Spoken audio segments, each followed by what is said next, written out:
Hello, Michael. Hi, how are you? Yeah, it's an honor to meet you. Thank you so much. Yes, I love the work that you're doing and how you are committed to attending conferences and everything. I mean, you have been traveling from all over the states in the United States, from New York to, wherever there's a conference, you are Yeah. always there.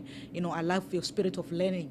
The spirit of wanting to learn about blockchain. That's what separates you from a lot of people. Thank you. I mean, I appreciate you. I would love to say that, and the fact that you are always volunteering also is amazing.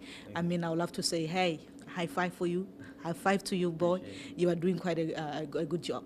And we are here today at the Black Blockchain Summit. And I want to talk to you about what you do and what you have also learned at this Black Blockchain Conference, and how what you know and what you have learned today, and how you can use it to build the community that you are living in. I want you to just talk about that.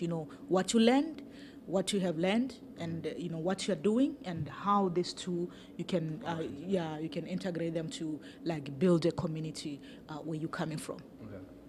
So a little bit about myself. I was born in Ethiopia, so that's my background. I've always wanted to play a role in how to help our people, whether it's financially or whether it's through policy. So I studied political science at Mount St. Mary's University and recently graduated.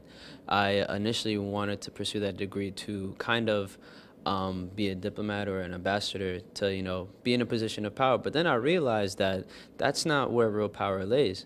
Real power lays with financial, gain. And if I can, be financially independent, then I can teach my people about financial independence. So that's why I got into blockchain, being able to liberate yourself, whether it's with Bitcoin or understanding how to use blockchain. So I've been attending these conferences, like you said. I was in Toronto a couple of weeks ago at the Futurist Conference, and I was in New York and Miami as well, to kind of leverage my knowledge in politics and policy and see how that's being played out. Right now, we're seeing ETFs being attempting to be passed in legislation, and all these things, all these constraints that are put against us, not just blockchain and connoisseurs, but even our people. How can we leverage that?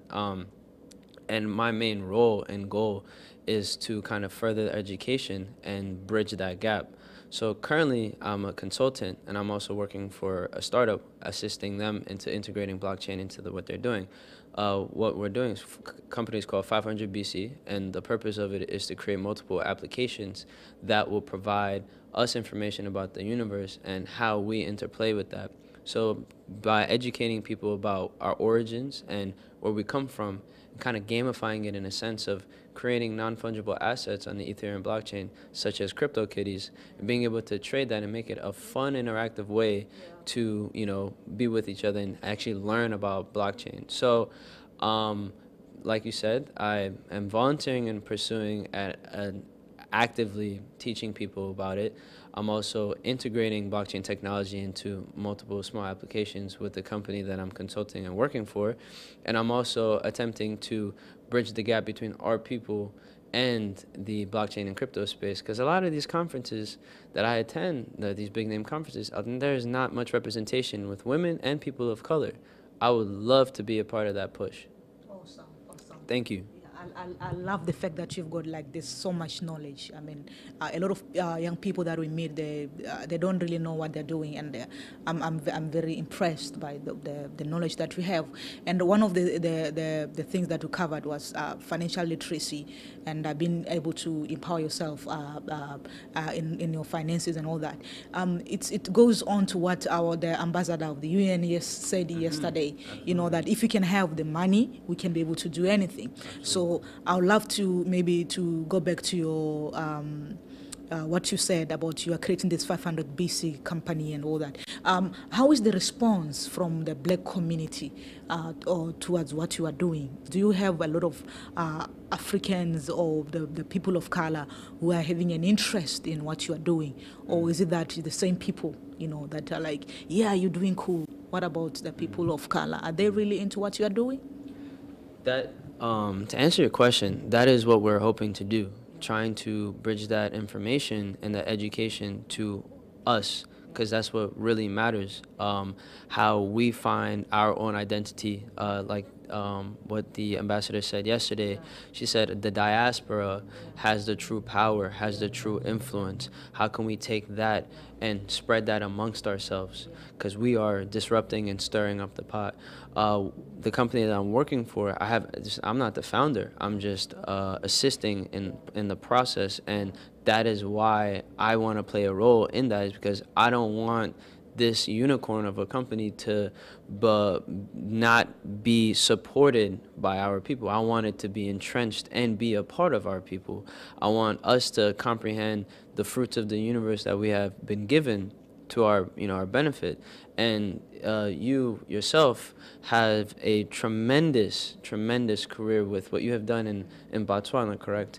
And I've actually been following what you've been doing through Bitmari, and actually heard of you quite some time before this, because of Sinclair and how he's been posting and been actively supporting you. So I give a great applause to Sinclair for not just putting this conference together, but actually providing a space for us to talk. Because he said it earlier when he was talking with Jeff.